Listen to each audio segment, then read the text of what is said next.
హోంమంత్రి లేరు. ఇప్పుడే మాజీ హోంమంత్రి గారు, మాజీ విద్యాశాఖ మంత్రి గారు, సీనియర్ రాజకీయ నాయకులు మేడం సత్యేంద్ర రెడ్డి గారు చాలా వివరంగా ఈ విషయం చెప్పడం జరిగింది. ఆ మేడం మనసులో ఏముందో నేను అర్థం చేసుకున్నాను. ఎందుకంటే ఆమె చెప్తుంటేనే వినడం కష్టంగా ఉంది. ఆమె చెప్తున్నప్పుడు ఆ మాటలు వినడం కూడా కష్టంగా ఉందంటే ఒక మహిళగా ఇంకా ఇవన్నీ ప్రెస్ ముందర చెప్పాలంటే కూడా కష్టం అవుతుంది. కానీ ఇక్కడ విషయం ఏంటంటే ఈ రాష్ట్రంలో హోంమంత్రి లేడు. హోంమంత్రి, ముఖ్యమంత్రి ఒకటే వ్యక్తి. ఆ వ్యక్తి వీళ్ళందరికీ అభయం ఇస్తున్నాడు కాబట్టే ఈ రోజు ఎన్ని దారుణాలు జరుగుతున్నాయి అనేది ఈ రోజు తెలంగాణ సమాజం గుర్తించాలి. అసెంబ్లీ సాక్షిగా ఇద్దరు మహిళా ఎమ్మెల్యేలను ఘోరంగా ముఖ్యమంత్రి తన నోటితోనే, అసెంబ్లీ సాక్షిగా నోటితోనే ప్రజలందరూ చూస్తుండగానే వాళ్ళను కించపరిచే విధంగా మాట్లాడారు. దాని మీద ఎవ్వరి మీద కూడా ఇంతవరకు యాక్షన్ లేదు.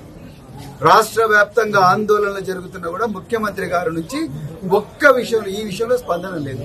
అది ధైర్యం చేసుకొని ఆ ముఖ్యమంత్రిని ఆ అండను చూసుకొని దానవ్ నాగేందర్ గారు మాతృమూర్తులందరినీ కూడా అవమానించే విధంగా నీ అమ్మ తోలు తీస్తా కొడుక అంటే ఎవరినండి నువ్వు అంటున్నది? ఎవరి ధైర్యం చూసుకొని అంటున్నావు?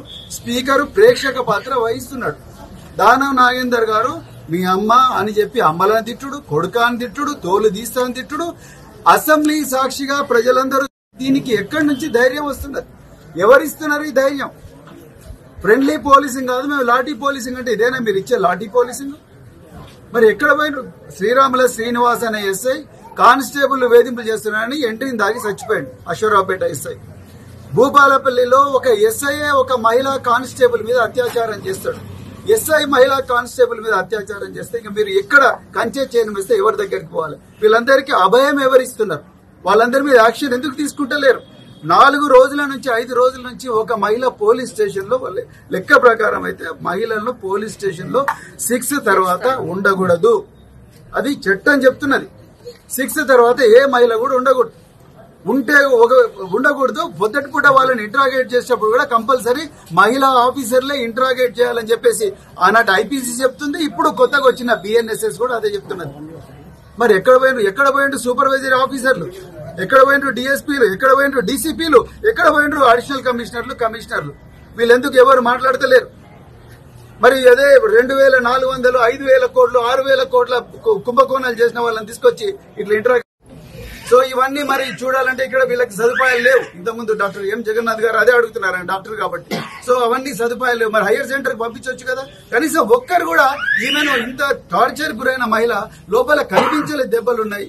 మరి ఈమెను ఒక హైయర్ మెడికల్ సెంటర్ కు పంపించాలన్న కనీసమైన ఆలోచన కూడా ఇలా మరి కాంగ్రెస్ పార్టీకి లేదంటే ఎంత మహిళా వ్యతిరేక, ఎంత దళిత వ్యతిరేక, ఎంత పేదల వ్యతిరేక పార్టీ ఇలా మన కళ్ళ ముందరనే కనిపిస్తా ఉన్నా. అందుకొరకు అర్జెంట్ గా ఈ కుటుంబంలో ఒకరికి ఉద్యోగం ఇవ్వాలి, ఈమెకు ₹1,00,00,000 ఎక్స్గ్రేషియా ఇవ్వాలి, ఈ కుటుంబాన్ని ఆదుకోవాలి, ఈ సంఘటనకు బాధ్యులైన పోలీస్ ఆఫీసర్లు అందరినీ డిస్మిస్ చేయాలి. అదే విధంగా పర్యవేక్షణ చేయాల్సిన డిఎస్పీలు ఎవరైతే డీసీపీలు ఉన్నారో వాళ్ళ మీద కూడా చర్యలు తీసుకోవాలని చెప్పి మరి డిమాండ్ చేస్తూ మరి సహకరించిన మీడియా వాళ్ళందరికీ మరోసారి